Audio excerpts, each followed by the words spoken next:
So you've recorded some systems on your phone or computer. You've done step-by-step processes. You've done flow charts. The next question is, where am I going to store these things? Well, that's up to you. And I know that's not very helpful, but there's so many different ways that you can store it. I'm just going to name a couple and let you have a think about it. So let's look at some free options to start with.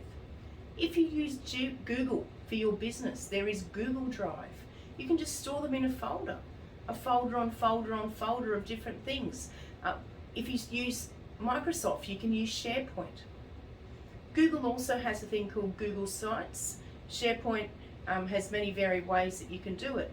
But what I would suggest is that you set up 5 main categories, where 1 is sales, 2 is marketing, 3 is delivery, 4 is finance, and 5 is admin. And then you can group your actual processes into each of them, and even subgroups if you need to.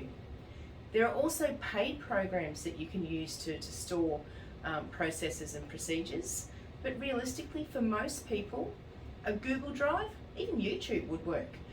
Make it a private YouTube or a private Vimeo.